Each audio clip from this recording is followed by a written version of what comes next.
Señores, buenas tardes. Aquí estamos en vivo, ¿eh? Y hago como hacen los cubanos, que aparecen con su mascarilla en televisión y se quitan la mascarilla para hacer el programa, porque comienza la vacunación de los niños hoy de 5 años a 11 años. Qué bueno, muy bien. Y a los padres tienen que tener la autorización de los padres, los niños. Llenaron un formulario. Todo ese proceso se hizo anterior. El gobierno, el ministerio lo hizo anterior a la fecha de hoy. O sea, para tener todo eso organizado. Si usted entiende que tiene que vacunar a su niño, vacúnelo. Solamente lo vacunan en las escuelas si tiene ese formulario lleno con la autorización de usted. Si usted no quiere vacunar a su niño, usted no lo va a vacunar. ¿Está claro? Ok. Pero usted decide. En Estados Unidos, dice el New York Times hoy, están discutiendo con la Pfizer de 5 años, de 6 meses a 5 años. No se ha aprobado todavía. Ya ellos van más para atrás, y con Pfizer. Aquí es con Sinovac. Yo he estado preguntando, y le pregunté al doctor Félix Iglesias hoy, doctor Félix Iglesias, ¿cuál es la dosis para los niños de Sinovac ahora, aquí? Y él me dijo, es la única dosis que hay. Igual que la de los adultos, fue lo que yo entendí. ¿Por qué yo le pregunté? Porque le he estado diciendo que por favor al ministerio que explique lo de la dosis, porque yo leí en un periódico que la dosis de los niños aquí era 0.5 y leí en otro periódico que la dosis era 1.5. Entonces, que dijeran la dosis, se lo he pedido de todas formas, digan la dosis. Entonces le pregunté al doctor Félix Iglesias esta mañana, en Sol de la Mañana, y me dijo, una única dosis de Sinovac para los niños. Ok. Pero el ministerio debió aclarar lo de la dosis. Entonces dice, llame al teléfono asterisco 822. Llamo al teléfono asterisco 822 esta mañana, como eso de las 7 de la mañana, y me dice, llame después. Entonces mire a ver si está funcionando. El teléfono que ustedes dieron en la explicación, ustedes hicieron una publicación hoy importantísima, mírelo aquí, por si las moscas, todas las preguntas que le están haciendo al ministerio sobre esta vacunación. Ok, mírelo aquí. Entonces, pregunta frecuente, eso sale hoy en la prensa. Pero usted sabe que la gente no lee periódico. A los niveles, a los estratos más pobres, no leen periódico. Entonces hay que socializar estas cosas y nosotros ayudar a que se socialicen. Ok, mírenla aquí. Entonces ahí decía, llame si quiere alguna consulta, asterisco 822. Yo llamé al asterisco 822 como a las 7 de la mañana y lo que me salió fue al ministerio para que lo anote. Llame después, vuelvo y llamo al asterisco 822. Llame después. Por favor. Ok. Busque estas informaciones y gracias por esa preocupación que tiene el gobierno. Hay que agradecerlo en el sentido de que pudiera haberlo hecho como lo hizo Bolsonaro en Brasil, como lo hizo Trump. Bien mal, lo ha hecho muy bien. Aquí lo ha hecho muy bien. Entonces, aparte de esto, pues sencillamente nosotros vamos a hablar, ya está el ingeniero Bernardo Castellano con nosotros, porque vamos a seguir con el tema. Bernardo, muchísimas gracias, ingeniero, por estar con nosotros. Yo quisiera, y escúcheme que yo vaya a empezar por aquí, usted me puede hacer un recuento de lo que es el sistema eléctrico dominicano en los diferentes gobiernos, por lo menos en la democracia. No nos vamos a ir al trujillismo, al trujillato. En la democracia, ¿qué aportaron los diferentes gobiernos más o menos al sistema energético? Bien, buenas tardes, doña Consuelo. Feliz día de San Valentín y del amor para usted, para todos los miembros aquí de su equipo y para la teleaudiencia. Mire, tomando los 22 años de gobierno de Balaguer, esencialmente se puede decir que prácticamente el 90% de las hidroeléctricas fueron construidas durante los gobiernos de Balaguer. a excepción, hubo hidroeléctricas, por ejemplo, como es la hidroeléctrica de López Angostura, que fue una obra que se inició durante el gobierno del PRD, del 78 al 86. La presa de Bao se terminó en el gobierno del 78. La presa de Atillo, de Sabaneta, Sabanayegua, fueron presas terminadas durante los gobiernos del PRD, pero fueron iniciadas durante el gobierno de Joaquín Balaguer. La presa de Monción se inició con el doctor Balaguer, pero se terminó en el gobierno... En el gobierno del PLD, bueno, se terminó en el gobierno realmente de Hipólito Mejía. Porque pasó por el gobierno de Leonel. ¿Y qué pasó? No se llegó a terminar, pero finalmente Hipólito le quedó un trecho ahí y fue cuando se terminó. Sí. En cuanto a las termoeléctricas que tenemos, el parque de Jaina esencialmente fue un parque que se produjo su construcción durante el gobierno de Balaguer. En el gobierno de Antonio Guzmán se hizo Jaina 5, pero ya prácticamente el parque de Jaina no existe. Y de las plantas térmicas que están hoy en producción, la Itabo 1 es una obra del gobierno del PRD. Que fue la primera planta a carbón. En esa época era una planta dual que podía funcionar con petróleo o carbón. Inició operando a carbón, luego siguió con petróleo y volvió a carbón. Itabo 2 se inició cuando Marcelo Jorge entró en un impasse con el consorcio y fue terminada por el doctor Balaguer. Sí. La planta de los Minas 5, los Minas 6, fue una planta contratada directamente por la CD bajo la gestión del doctor Balaguer de los 10 años. Y luego pasó y se quedó en manos del sector privado, porque era una planta privada. Esmíjan Erro fue durante el gobierno del doctor Balaguer, ahora mismo no está en operación. Coyendri es una planta que se firma su contrato durante el gobierno de Leonel Fernández, el primer periodo.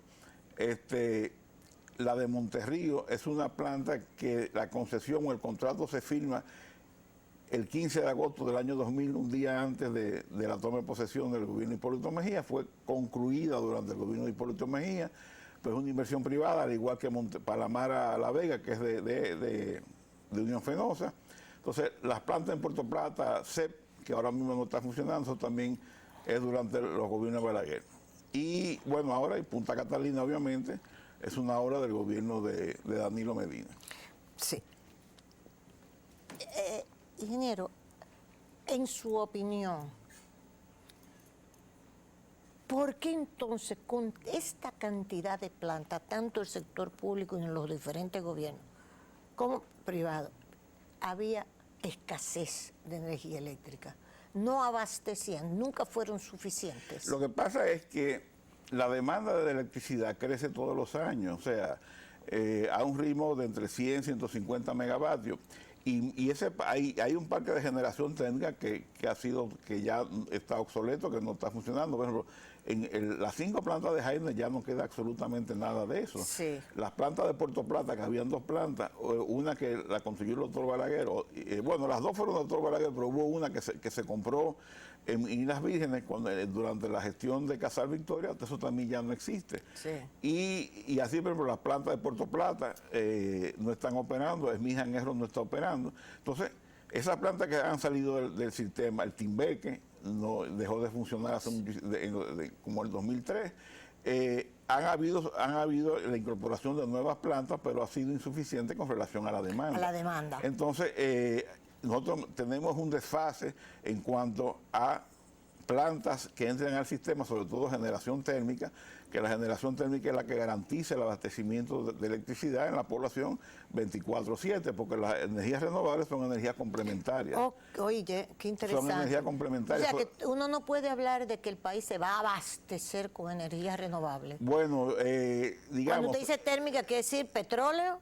Térmica es petróleo, carbón, gas natural y gas propano, que aunque aquí no tenemos, es una posibilidad de generar con gas propano. Sí. O sea, por ejemplo, las hidroeléctricas hoy día representan alrededor del 8% y ya prácticamente ya no hay posibilidad de grandes desarrollos hidroeléctricos, porque nosotros, al ser una isla, nuestro potencial de hidroeléctrico es muy bajo. Y todos esos estudios, ese desarrollo que impulsó Marcelo Jorge, que Dios lo tenga en su gloria, sí, durante los años 80, que eran centrales básicamente de 10, 12, 15 megavatios, 8 megavatios, en un sistema que hoy día tiene una demanda de sobre los 3.000 megavatios, ya no hacen sentido, además de que su costo, debido a la infraestructura que hay que hacer y el acceso que uno tiene que construir para llegar a los sitios, lo hace muy costoso. Sí. Y además ya hoy día tenemos las energías de sol y viento, que antes no las teníamos, cuyo costo de inversión son mucho más favorables. Entonces, la expansión de energías renovables en este país será básicamente energía solar y energía eólica.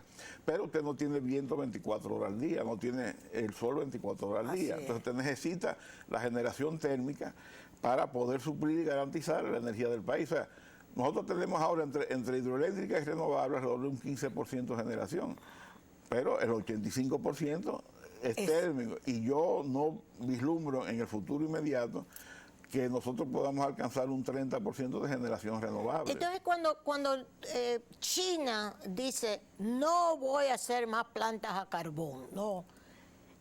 Es cierto que China o cualquier país puede decir ahora, no a plantas de carbón, sino que me voy ¿con qué se va? ¿Con energía nuclear? Bueno, lo que sucede es que a veces son declaratorias de prensa, en la realidad ocurre lo contrario. Por ejemplo, Japón, cuando tuvo el accidente de la planta nuclear de Fukushima, ellos se viraron hacia el gas natural, pero luego ahora, hace un año y pico, volvieron a reconsiderarlo y volvieron al carbón. Sí. Porque es un tema o sea, la economía del mundo depende de las energías térmicas, nucleares, y todas las que son derivados de combustibles fósiles. Sí, yo quiero ubicar también lo que usted está explicando en lo siguiente. Con la situación con Ucrania y de que le van a cerrar, que si entonces Rusia, que por cierto, parece que hay una lucecita pequeñita de esperanza porque Scholz está, el canciller alemán, está en Kiev y en Rusia, haciendo, porque Europa es la más interesada en que haya una negociación. Porque es en su territorio. No, y además el gasoducto que viene de Rusia. El gasoducto que viene de Rusia, el Nord Stream 2, que Estados Unidos dijo, no va entonces el gas por ahí. Rusia le suministra prácticamente una cantidad, bueno, el gas. Europa depende del gas ruso. Por eso ya los chinos le dijeron, bueno, si te cierra Estados Unidos y Europa, entonces yo te lo compro. Le dijo China ya. Pero lo que quiero decirle es lo siguiente.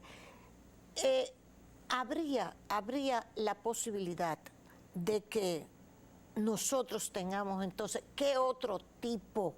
Porque a mí me dijo hoy, a mí no, dijo en Sol de la Mañana, nuestro queridísimo director de aduana, don Yayo, dice, Catalina es un elefante blanco, doña Consuelo.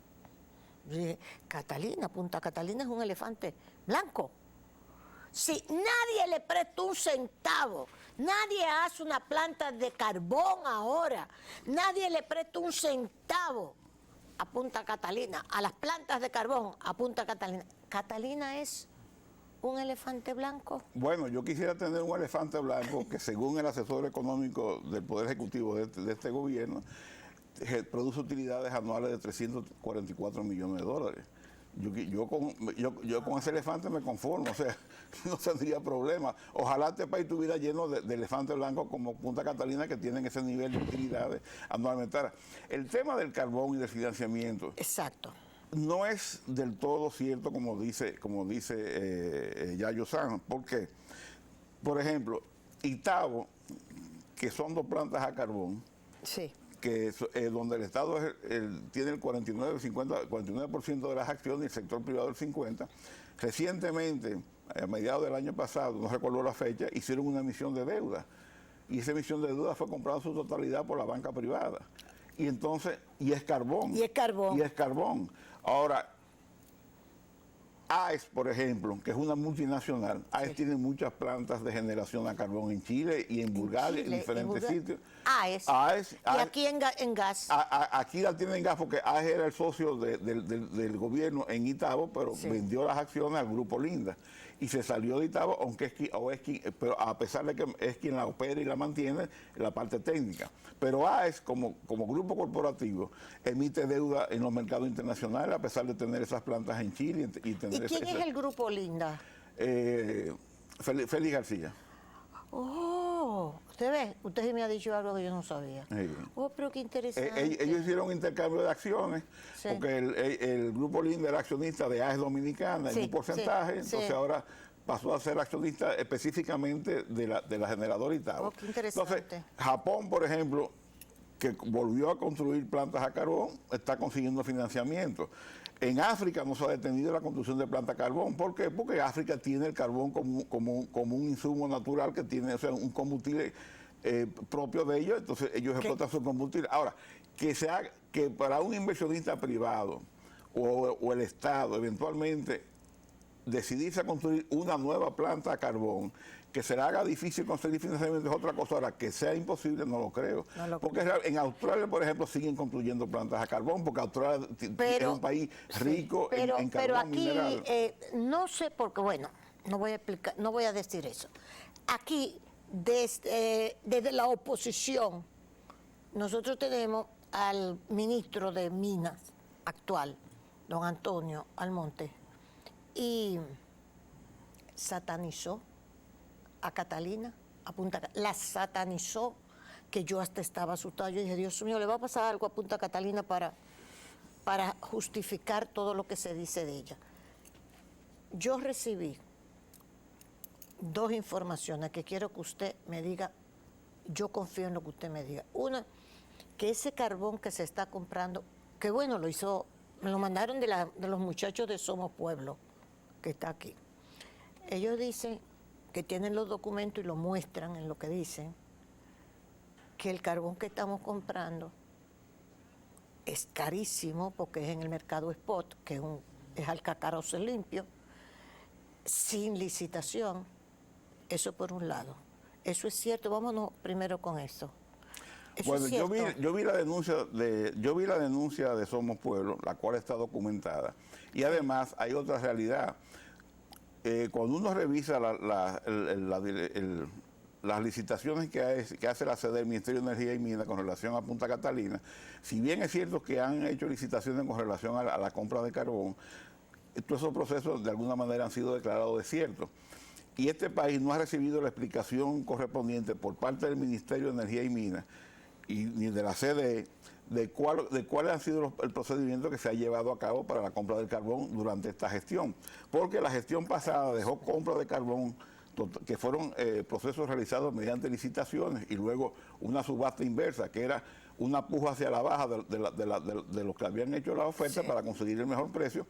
Ese carbón que se compró en la gestión pasada terminaba más o menos en julio, septiembre del año pasado. A partir de ahí, que el carbón que esta gestión ha comprado, no se le ha informado al país si ha sido por proceso de licitación ni a qué precio se ha comprado. Oh, Dios mío. Y de hecho, hay un decreto emitido por el presidente Abinader, me parece que en octubre, que los de Somos Pueblo hacen referencia a él, donde se declara de emergencia la compra del carbón. Y definitivamente, según las informaciones que dice Somos Pueblo, los procesos de compra de carbón no han sido a través de licitaciones, sino grado a grado, en compras directas, pagadas al contado. Básicamente es un solo suplidor, que es una empresa que se llama CMC Energy, no recuerdo, que es una multinacional donde tres accionistas son los principales dueños de esa empresa, que es la que tiene la operación, la explotación de la mina de Cerrejón en Colombia. Y todas las compras de carbón se han hecho exclusivamente a ese suplidor. No ha habido licitación, ha sido grado a grado. Y las informaciones que se manejan extraoficialmente es que, fíjese, Punta Catalina necesita para operación anual alrededor de 2 millones de toneladas de carbón.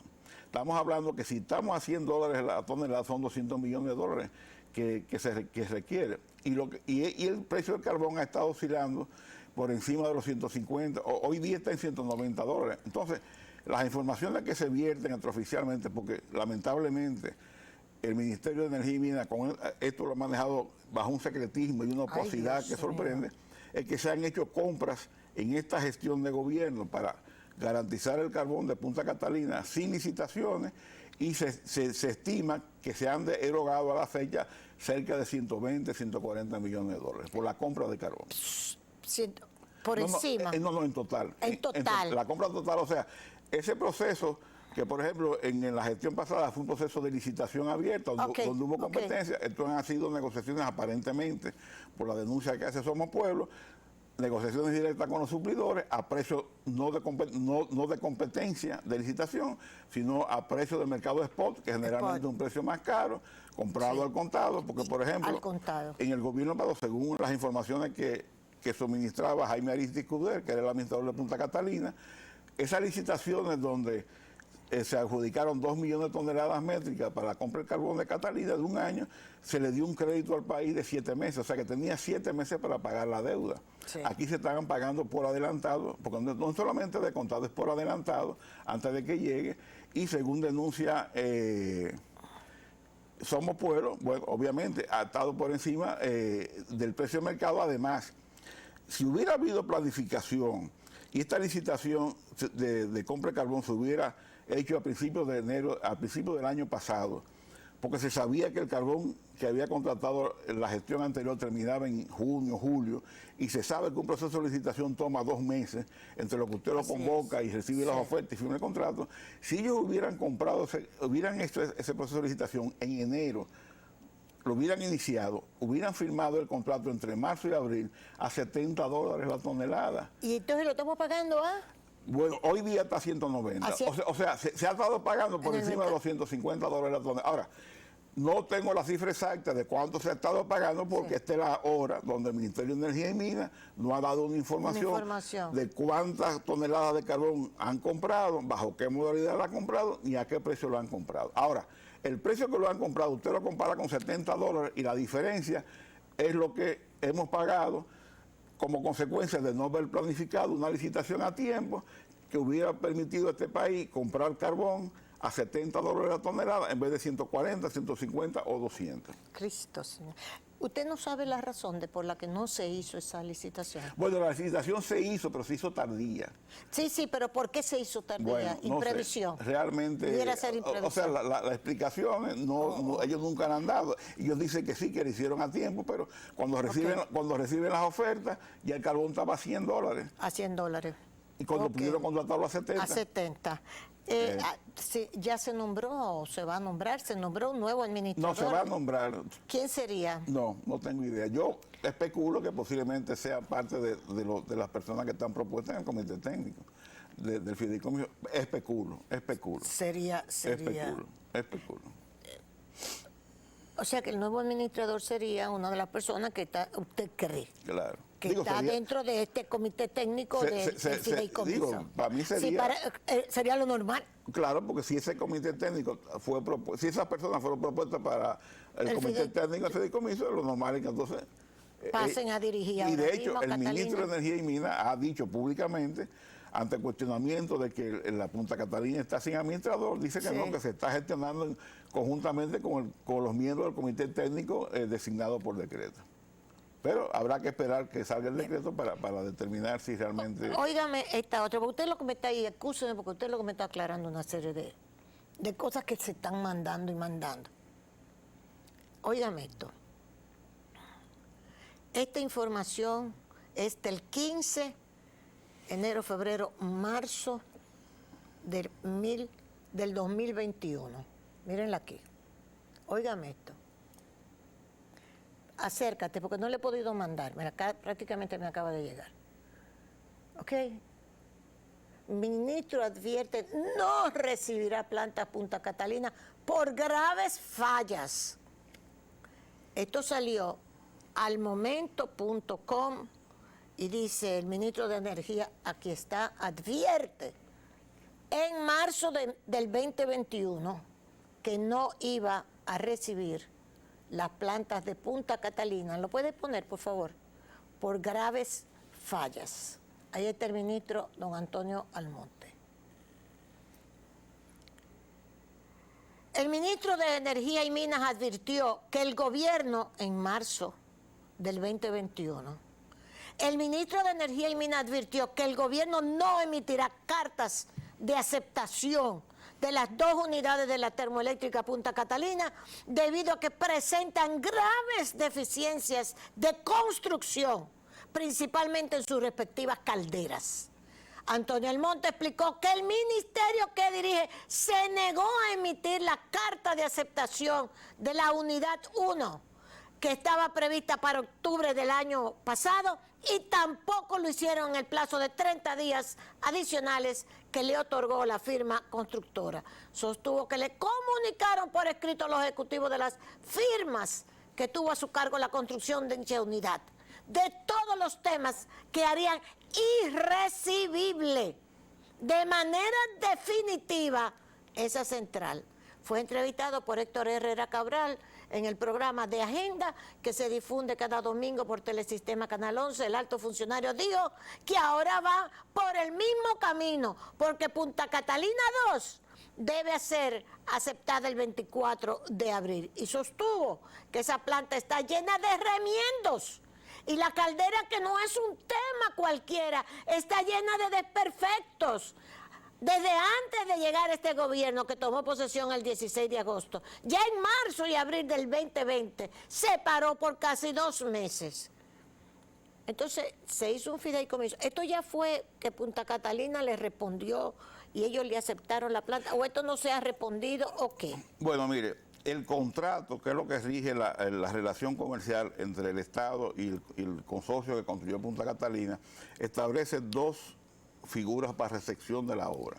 La primera es la que se llama la recepción provisional, en donde el dueño de la obra, en este caso la sede del Estado, emite un certificado de aceptación provisional, donde recibe conforme la central y pone una serie de partidas que se elabora lo que se llama un punch list, que son de temas pendientes que quedan por corregir. Tanto la unidad 1, que fue recibida por la gestión pasada en octubre, noviembre de 2019, y la unidad número 2, que fue recibida de manera provisional por la gestión pasada en el 24 de abril del 2020, tienen la CDE, que es la dueña o sea, la sede como institución, emitió el certificado de aceptación provisional. Entonces, luego está la otra figura, que es la aceptación definitiva. Exacto. Que se emite cuando ya el contratista ha corregido todos los elementos que se indicaron en el punch list. Sí. Si eso se hizo o no se hizo, yo realmente no lo sé. Ahora, lo que a uno le sorprende de esa declaración del ministro de hace un año son 2 cosas. Número 1, si la planta está en las condiciones que el ministro describe en esa declaración pública, ¿verdad? Porque no fue en un conversatorio, fue en un programa de televisión, y que además la prensa digital se hizo eco de ella, y me imagino que también la prensa escrita. Entonces, ¿cómo es posible que si esa planta está en esas condiciones, se traspase ese activo a un fideicomiso? Porque si la planta no se... O sea, si yo no he recibido... Si yo compro esta mesa y yo no la he recibido porque tiene defecto, ¿cómo yo se lo puedo traspasar a usted? No entiendo. Y número 2... Yo creo que usted me lo iba a explicar. Bueno, no, yo tampoco lo entiendo, porque si esto yo no lo recibo, yo no se lo puedo dar a usted. No lo puedo traspasar a nadie. Eso es una cosa de sentido común. De sentido común. Y lo otro es, si yo no he hecho una auditoría, o sea, yo me pasé 3 años, 4 años diciendo, bueno, esa planta se han gastado 3.400 millones, 3.500 millones de dólares. Y ahora, cuando en el fideicomiso hay que ponerle un valor a la planta, no hay auditoría hecha, y él dice entonces, él pone que costó 2.350, que es menos, ese valor que se pone en el contrato de fideicomiso es menos que el valor que dice Jaime Aristi, sustentado en lo que se le pagó al consorcio, y es menos que lo que dice el asesor del Poder Ejecutivo, el asesor económico del Poder Ejecutivo en este informe, donde en su evaluación financiera de Punta Catalina, él pone un valor de 2.600 millones de dólares. Espérese, pónmelo ahí. ¿Pueden punchar aquí, por favor? Sí. Plan de reactivación económica con menos vulnerabilidad, más resiliencia pandémica y continuar subsidios sociales. Ese es, y aquí está el cuadro que se refiere exclusivamente a Punta Catalina. Sí. Y en ese cuadro, ahí se podrá apreciar que son 2.600 millones de dólares el valor de la inversión que está considerado, y las utilidades estimadas son de 344 millones de dólares anuales. Ay, Cristo. O sea, entonces son cosas que uno no entiende. Ahora, déjeme verlo. Gracias a Dios, digamos, ahora mismo el gobierno contrató el año pasado a una firma norteamericana, Sargent Lundy, que está haciendo una auditoría técnica de Punta Catalina, y se supone que en ese informe preliminar que ya ellos entregaron al Ministerio de Energía y Minas, que está siendo revisado, que tiene 160 páginas. Estos señalamientos que hace el ministro de Energía y Minas, o que hizo en su momento, me imagino que eso ahora quedará dilucidado y aclarado y se conocerá la verdad de si realmente, porque pero a lo mejor, ingeniero, como eso hace tanto tiempo, él dijo, ya la gente se olvidó que yo dije eso, así que denle para allá. Digo yo, lo que pasa que pero lo que no se imagina es que hay gente acuciosa que está detrás de todas estas informaciones, porque tú me lo acaban de mandar. Sí, porque lo que pasa es que hoy tenemos a Google. Exacto. Antes no teníamos a Google, y ahora todo queda registrado en la memoria histórica digital del mundo, que es Google. ¿Verdad? Entonces, realmente, como ha habido unos cuestionamientos de que si lo que se entregó por parte del consorcio fue lo que se contrató, se supone que esta auditoría de la firma Sargent London va a arrojar luz sobre si realmente lo que está ahí fue lo que se contrató y en qué condiciones está, pero de todas maneras, al margen de esa polémica, porque yo no puedo decir, porque puede ser que haya habido ciertas cosas, señalamientos que se hayan corregido sobre la marcha, no lo sé. Ahora, lo cierto es que el propio ministro de Energía y Minas recientemente, en una rueda de prensa que se dio en el Palacio, un conversatorio que tuvo el presidente con varios de sus funcionarios con este tema de Punta Catalina y el fideicomiso, el propio ministro de Energía y Minas admite públicamente que los beneficios de Punta Catalina, creo que en el año pasado fueron de 180 millones de dólares. Sí. Entonces, como usted dijo, ese elefante blanco es un elefante blanco. Y una planta remendada que da 180 millones de dólares de beneficios. ¿Verdad? Y Hacienda, desde que Punta Catalina... Y no la ha recibido. Bueno, exacto, pero recibe el dinero. Recibe el dinero. No ha recibido la planta el ministro. Dijo que no recibía la planta, pero reciben los cuartos. Pero es el ministerio que la está operando. Porque si yo no la recibo, debería estarlo operando el consorcio. Entonces, porque cuando se produjo la aceptación provisional de las dos unidades, en ese momento el dueño tomó posesión de la operación y mantenimiento de la planta. Entró en vigencia la garantía, porque la garantía se activa a partir de la emisión del certificado de aceptación provisional. Sí. Y ya esas garantías vencieron, porque eran por un año.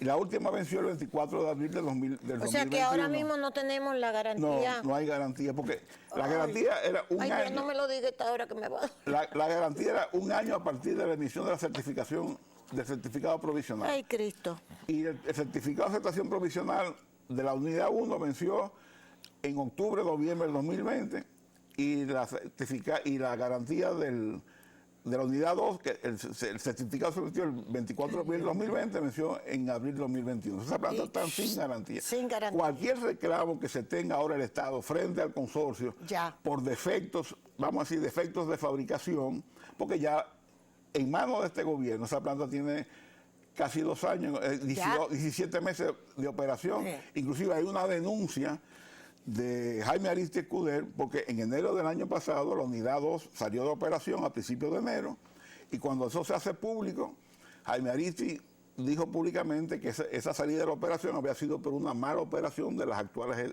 autoridades que tienen bajo su responsabilidad Punta Catalina. El ministro se comprometió con esta sociedad a rendir un informe a finales de enero del año pasado, donde iba a dar un detalle pormenorizado de qué fue lo que había ocurrido con esa central en la operación, de la unidad número 2 que salió de operación, y además iba a dar un detalle pormenorizado de lo que se recibió de Punta Catalina. Ya se le celebró el primer año de cumpleaños a esa promesa del ministro de entregar ese informe, y la sociedad desconoce realmente qué pasó, porque el ministro no ha rendido cuenta sobre ese accidente que ocurrió en la unidad número 2 bajo la responsabilidad de esta gestión.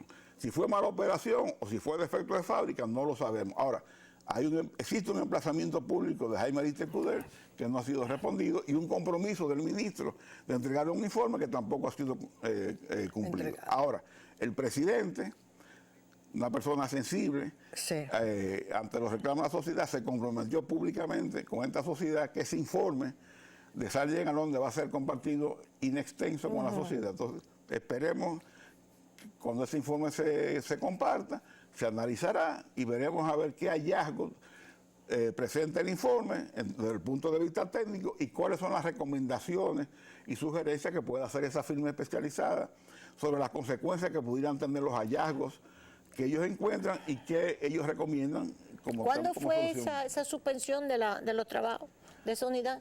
Eso fue a principios de enero del 2021. O sea, a principios de enero del 2021. La unidad salió de operación. Y de hecho hubo una situación que no se informó a la opinión pública, que la unidad estaba afuera. Es cierto. Un medio de comunicación lo detecta, entonces a partir que lo detecta emiten una declaración.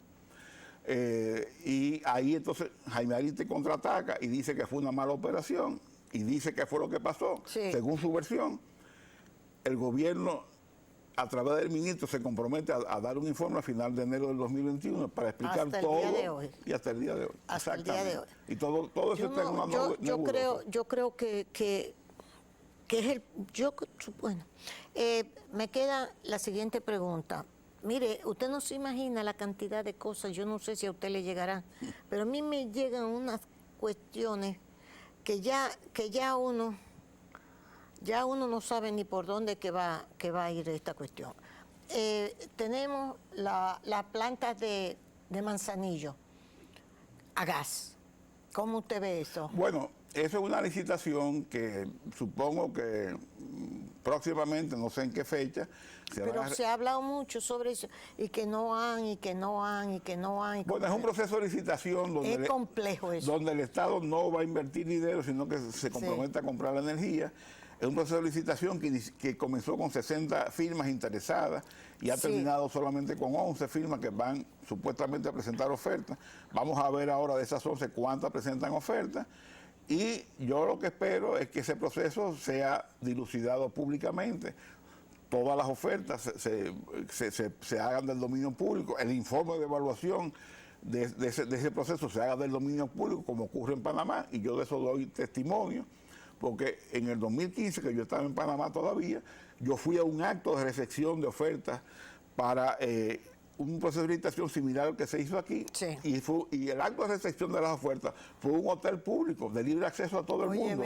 Se transmitió vía internet para todo el mundo y ahí todas las ofertas se abrieron públicamente y cuando se terminó el evento se sabía quién había ganado, que fue AES ganó esa licitación y luego solamente estaba sujeto a la evaluación técnica de ese informe. Y cuando se hace la evaluación técnica por la comisión que evaluó, se publicó en internet y hoy en día usted entra y está todavía disponible, no solamente la evaluación técnica, sino todo el proceso de licitación, con todas las preguntas, todas las consultas, todas las respuestas, todas las enmiendas que recibió el proceso, el pliego de licitación, todo está publicado en la página de internet de la institución pública. Aquí no, aquí este proceso de licitación se desconocen los términos de referencia porque para usted tener acceso tiene que pagar $5,000. En Panamá era gratis. O sea, cualquier ciudadano tenía acceso a los documentos de licitación. Aquí se pone $5,000 de acceso. Entonces, uno desconoce los detalles de la licitación. Bien. Entonces, finalmente, esta sí es la última. ¿Usted cree que hacia dónde va la cuestión del fideicomiso? ¿Qué usted cree que va a suceder? No, el fideicomiso yo creo que prácticamente es difícil que reviva, porque sobre todo ha surgido en el debate un tema muy importante que es la inconstitucionalidad de la figura del fideicomiso que ha sido planteada, inicialmente la planteó el doctor Trajano Vidal Potentini, pero él se concentró más, a lo que yo recuerdo, en la parte del contrato, porque no existía una ley marco específicamente para el fideicomiso, pero ahora hay dos señalamientos que son con mucha sustancia jurídica constitucional. El primero la hizo el magistrado Yotin Curi, que tiene unos argumentos demoledores. Y luego existe el jurista español Marco Masó Garrote, que es un catedrático constitucionalista, es un académico que dirige la Escuela de Derecho en la Universidad de Castilla-La Mancha, en España. Ha trabajado en este país, trabajó en la Constitución vigente del 2010 y en leyes. Es una persona conocedora a carta cabal aquí del tema constitucional. Y él dice de manera categórica que la Constitución que tenemos hoy día, que es una Constitución basada en las constituciones europeas de Alemania, España, Italia, etcétera, la figura del fideicomiso público es incompatible con la Constitución, es inconstitucional. Y él dice entre sus argumentos que ni en España, ni en Alemania, ni en Italia, la figura del fideicomiso público existe, tampoco las alianzas público-privadas. Entonces, él da una serie de argumentos jurídicos de peso, donde él ratifica que eso es inconstitucional. Obviamente, eso tendrá que ser decidido, dilucidado por el Tribunal Constitucional, pero si eso, los argumentos que esgrime tanto el Marcos Mazó como el magistrado Jotin Curi, más lo que Trajano Vidal Potentini, eso tiene aquiescencia en el Tribunal Constitucional. Obviamente que entonces ya no hay más que discutir con el tema del fideicomiso público. Y él hace una aclaración, que él dice que si bien es cierto en América Latina existen muchos países que tienen la figura del fideicomiso público en vigencia, él dice que las constituciones de esos países no es igual a la constitución dominicana, que la constitución dominicana en esos términos es más avanzada que la de todos esos países, y que en esos países no es inconstitucional la figura del fideicomiso público porque no es incompatible, pero que aquí sí. Aquí sí. Y él lo dice de manera categórica. Y dice que en el anglosajón... Oye, en el anglosajón es diferente, porque él habla que en el anglosajón no existe diferencia entre el derecho privado y el derecho público, sino que aquí sí. Que lo que hay es en el derecho común, que es indistintamente, y por eso la figura del fideicomiso público tiene gran incidencia en Inglaterra. Y a pesar de eso, en Inglaterra, de los fideicomisos públicos había, no sé, 90, 100, hoy día queda nada más 10, 15 porque se han ido eliminando. Exactamente. O sea que yo, el tema del fideicomiso público, como figura, lo veo en una situación de cierta debilidad, y sobre todo lo que me llama la atención es que esos argumentos que escriben tanto el doctor Jotin Curi como Marcos Mazó Garrote, no he visto a ningún jurista rebatirlo. No. Es más, porque me da la impresión de que evaden esa discusión. Sí, pudiera ser, porque el doctor Jotin Curi, con quien conversé precisamente en este programa, dice que más se van a la parte del contrato, del fideicomiso en sí, como el contrato y las condiciones del contrato, el comité técnico, etcétera, que a la esencia de la inconstitucionalidad. Bueno, yo diría que más bien se van a la figura, más que al contrato, porque realmente en el contrato, ese contrato tiene muchas falencias y lagunas, que no, inclusive no lo quieren discutir, porque es evidente de que lo que está en blanco y negro no pueden omitirlo. Ellos lo que se van más es a la discusión de la figura del fideicomiso público, el beneficio que eventualmente pudiera tener, y quieren dirigir la discusión hacia eso, no hacia el contrato, porque en el contrato lo que está ahí escrito es algo que tiene demasiadas debilidades y brechas en perjuicio del Estado, y después si tú metes el tema constitucional, pues eso es demoledor. Y sobre todo el tema jurídico de que no existe una ley específica que regule el fideicomiso público, porque esa ley va a someterse al Congreso ahora a partir de la próxima legislatura. O sea, que en el orden jerárquico, como debería ser esto, es debatir primero, ¿es constitucional o no? Exacto. Y si eso requiere una sentencia del tribunal, bueno, el Tribunal Constitucional que se pronuncie, y si es constitucional, bueno, entonces vámonos con la ley. Exacto. Y luego vámonos con el contrato. Muy bien. Ingeniero, muchísimas gracias, ingeniero Bernardo Castellano. Para mí es un privilegio siempre compartir con usted. Para mí, yo le agradezco que usted nos dedique aquí al país tanto tiempo. Se lo agradecemos. No, para mí es un compromiso. Bien, la Superintendencia de Bancos avisa de licitación pública, venta de activos y traspaso de pasivos del Banco Múltiple de las Américas, Banca América, en proceso de disolución. Hay todo un aviso de la Superintendencia de Bancos para que todo esto quede bien de verdad. Mañana yo les voy a hablar de la posición de lo que se llama la Mesa Nacional para las Migraciones y Refugiados. Oigan, la Mesa Nacional para las Migraciones y Refugiados de República Dominicana, que la coordina el haitiano William Charpentier, y que dice que deplora que el gobierno pare la carnetización fronteriza. Mañana hablaremos sobre esto. A ustedes muchísimas gracias.